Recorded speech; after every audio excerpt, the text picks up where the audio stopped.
Iran के इस हमले में डिमोना और अराद शहर में भारी तबाही के साथ 200 से ज्यादा लोगों की मौत का दावा किया गया। इस हमले में कई लोगों के घायल होने की भी खबर है। कई मकानों के तबाह होने की तस्वीरें भी सामने आई।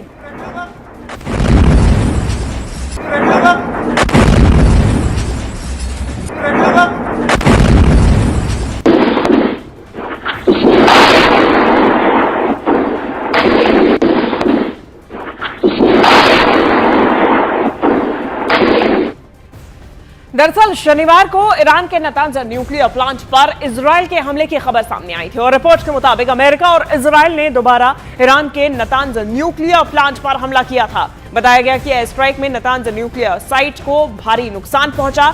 इससे पहले भी नतांज परमाणु ठिकाने पर हमला हो चुका है और 15 जून को इजराइल और अमेरिका की तरफ से ईरान के इस परमाणु ठिकाने यानी कि नतांज पर हमला किया गया था। अब जब अमेरिका और इजराइल ने नतांज पर दोबारा हमला किया तब ईरान ने प्रतिशोध की आग में इजराइल के डिमोना पर प्रहार कर दिया, जिसका अंजाम ये रहा कि डिमोना में भारी तबाही सामने आ गई। गनीमत ये रही कि डिमोना में मौजूद इजराइल का परमाणु केंद्र बच गया, वरना रेडियो एक्टिव का खतरा बढ़ सकता था। और दो तस्वीरें आपके सामने 21 जून की तस्वीर और ऐसे में इजराइल और ईरान के बीच चल रही जंग परमाणु ठिकानों के टारगेट पर पहुंच गई है। नतांज पर इजरायली हमले के बाद अब ईरान ने जबरदस्त पलटवार किया। इजरायली सेना के मुताबिक शनिवार को ईरान की दागी गई एक बैलिस्टिक मिसाइल ने डिमोना शहर की कई इमारतों पर सीधा प्रहार किया। दरअसल शनिवार को ही अमेरिका इजराइल ने ईरान के सबसे बड़े परमाणु केंद्र नतांज पर एयर स्ट्राइक की थी और ऐसे में इसके बाद पलटवार के रूप में ईरान ने इजराइल के डिमोना में हुए मिसाइल अटैक कर दिए। अब ऐसे में दावे के मुताबिक हमला इजराइल के परमाणु ठिकाने से कुछ ही दूरी पर हुआ। यह परमाणु ठिकाना कई मायनों में इजराइल के लिए खास है और ऐसे में यहां पर जो हमला हुआ है वो बेहद भयावह माना जा रहा है। इजराइल के लिए यह बेहद अहम है और माना जा रहा है कि यहां पे 80 परमाणु बम रखे हुए हैं। डिमोना को मिनी इंडिया भी कहते हैं, जहां इजराइल में रहने वाले ज्यादातर भारतीय डिमोना में ही रहते हैं। डिमोना के रास्ते से न्यूज 18 इंडिया के रिपोर्टर रिफत अब्दुल्ला की ये रिपोर्ट देखिए। ईरान की तरफ से जो बैलिस्टिक मिसाइल दागा गया डिमोना में, उसमें 71 लोग घायल हुए हैं और उनमें से 10 की हालत गंभीर बताई जा रही है। एक जोरदार अटैक था ये और जब मिसाइल आया ईरान की तरफ से इंटरसेप्शंस की कोशिश की गई एयर डिफेंस सिस्टम की तरफ से, लेकिन ये टोटल इवेड हो गया और अब यहाँ की एजेंसीज जो हैं ये इन्वेस्टिगेट करने की कोशिश कर रहे हैं कि आखिर ये एयर डिफेंस सिस्टम फेल कैसे हुआ। हालांकि इंटरसेप्शन की कोशिश की गई, यानी इंटरसेप्टर्स निकल गए एयर डिफेंस सिस्टम से, लेकिन ये मिसाइल ने पूरा चकमा दिया एयर डिफेंस सिस्टम को और सीधे डायरेक्ट हिट बस्ती में लगी और अभी तक 71 लोग जो है वो घायल हुए हैं, हॉस्पिटल पहुंचे हैं और उनमें से 10 की हालत गंभीर बताई जा रही है। ये एरिया स्ट्रेटेजिकली बहुत इंपॉर्टेंट है क्योंकि इसी एरिया में न्यूक्लियर साइट्स हैं इसराइल की। ये डिमोनिया के साथ का एरिया जो है ये एक डेजर्ट वाला एरिया है और वहां पर ही न्यूक्लियर रिएक्टर हैं। तो उसका मतलब है कि जिस तरीके से नतांज में हमला किया था इसराइल ने या यूएस फोर्सेस ने, तो उसका फौरन बदला ईरान ने ले लिया और जिस एरिया में इसराइल की न्यूक्लियर रिएक्टर है, न्यूक्लियर साइट्स हैं, उसी एरिया तक मिसाइल पहुंचाया गया। हालांकि ये न्यूक्लियर साइट पे नहीं लगा, लेकिन उसी एरिया में एक जगह निशाना डायरेक्ट लगा और ये डायरेक्ट हिट है और पूरी तबाही इस एरिया में हुई है और 71 लोगों के घायल होने की अभी तक खबर है। उसका मतलब है कि ईरान की तरफ से जोरदार अटैक्स लगातार किए जा रहे हैं। जिस तरीके से यूएस या इसराइल कह रहा था कि ईरान की कैपेबिलिटी खत्म हो गई है, लेकिन ईरान ने फौरन कुछ ही घंटों में अपने न्यूक्लियर साइट के अटैक का बदला लिया। उसका मतलब है अभी भी बहुत ज्यादा कैपेबिलिटी ईरान के पास है और ईरान लगातार डट के मुकाबला कर रहा है।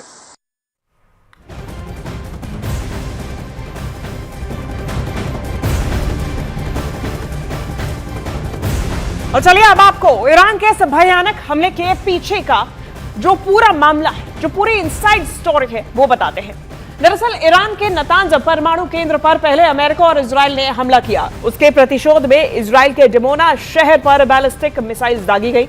नतांज परमाणु ठिकाने पर बंकर बस्टर बम्स का इस्तेमाल किया गया।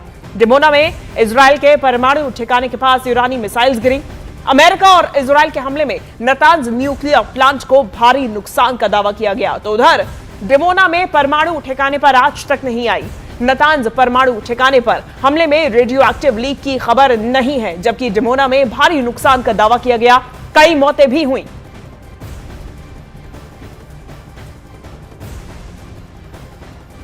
वैसे में पश्चिम एशिया में चल रही जंग का करेक्शन अब ऑयल वॉर पर फोकस हो रहा है।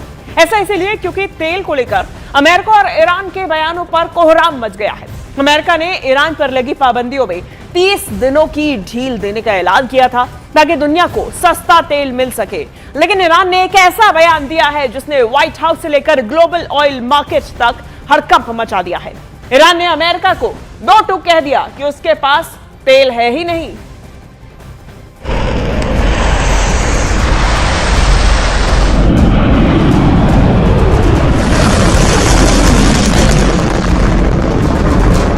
पश्चिम एशिया में मिसाइलों से निकल रही बारूदी बारिश अब ऑयल वॉर पर फोकस हो गई है। अमेरिका ने ईरानी तेल पर 30 दिनों की ढील देने का दावा किया तो ईरान ने फौरन उस पर पलटवार कर दिया, अमेरिका को झूठा ठहरा दिया। ईरान के तेल मंत्रालय के प्रवक्ता ने सोशल मीडिया पर साफ लिख दिया कि ईरान के पास समंदर में फंसा हुआ या बाहर भेजने के लिए कोई एक्स्ट्रा तेल है ही नहीं। ईरान ने दावा किया कि अमेरिका का यह बयान सिर्फ बाजार को झूठी उम्मीद देने के लिए है। असल में इतना तेल है ही नहीं जितना अमेरिका बता रहा है। यानी ईरान के मुताबिक अमेरिका ने जितनी छूट दी है वो बेकार है। तेल है ही नहीं तो छूट का क्या फायदा। दरअसल ईरान के पलटवार के पीछे अमेरिका का वो बयान है जिसे उसने एक रोज पहले दिया है। अमेरिका ने ऐलान किया था कि ईरान के तेल पर जो पाबंदी लगी थी उसे 30 दिनों के लिए ढीला किया जा रहा है ताकि जो तेल समंदर के जहाजों में भरा पड़ा है उसे बेचा जा सके। अमेरिका ने दावा किया है कि इससे करीब 14 करोड़ बैरल तेल बाजार में आ सकता है, यानी दुनिया को राहत मिल सकती है, दाम कम हो सकते हैं और ग्लोबल मार्केट में जो टेंशन है वो थोड़ी कम हो जाएगी। लेकिन इसी बीच ईरान ने समंदर में मौजूद जहाजों पर नो ऑयल कहकर अमेरिका के दावों की धज्जियां उड़ा दी। अमेरिका का दावा है कि समंदर में ईरान के तेल से भरे जहाज फंसे पड़े हैं। उधर ईरान ने कहा कि ऐसा कोई भी भंडार नहीं है। अमेरिका ने कहा हॉर्मुज बंद होने की वजह से जहाजों पर मौजूद तेल निकाल नहीं पा रहे हैं। ईरान ने अमेरिका को झूठा ठहराते हुए कहा यह सब अमेरिका का प्रचार है। अमेरिका के दावे के मुताबिक उसने ईरान को 30 दिनों की छूट दी है ताकि फंसा तेल बाजार में आए और दाम कम हो। उधर ईरान ने बयान दिया कि बाजार को शांत दिखाने के लिए झूठ बोला जा रहा है। इन बयानों से ऑयल वॉर की तस्वीरें उलझ गई हैं। बड़ा सवाल ये है कौन सच बोल रहा है और कौन झूठ। जानकारों के मुताबिक दोनों देश अपने अपने फायदे के लिए बोल रहे हैं। अमेरिका चाहता है कि बाजार में एक खबर आए कि तेल आने वाला है, दाम थोड़ा नीचे आए, तो उधर ईरान ये दिखाना चाहता है कि उसके ऊपर अमेरिका के फैसलों का कोई असर है ही नहीं।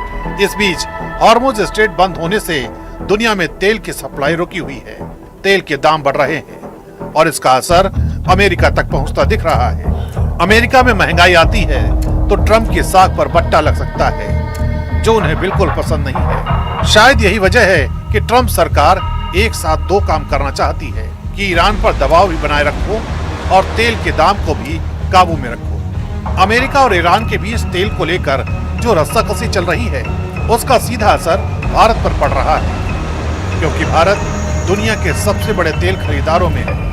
हम ज्यादातर तेल बाहर से खरीदते हैं। भले ही भारत कई सालों से ईरान से तेल नहीं खरीद रहा, लेकिन ग्लोबल मार्केट में अगर दाम बढ़े तो भारत भी महंगा तेल ही खरीदेगा। इसका मतलब है पेट्रोल डीजल महंगा हो जाएगा तो माल की ढुलाई भी महंगी होगी, जिसका सीधा सीधा असर आम आदमी की जेब पर पड़ेगा। और ईरान ने इजराइल के F-16 लड़ाकू विमानों को लेकर एक बड़ा दावा किया, जहां ईरान का दावा है कि उसके एयर डिफेंस सिस्टम ने इजराइल के तीसरे F-16 फाइटर जेट को हिट किया। तो वहीं इजरायली सेना ने इस दावे को खारिज करते हुए कहा कि उनके विमान को जरूर निशाना बनाया गया था, लेकिन उसे कोई भी नुकसान नहीं हुआ और मिशन सफलतापूर्वक पूरा किया गया। IDF के मुताबिक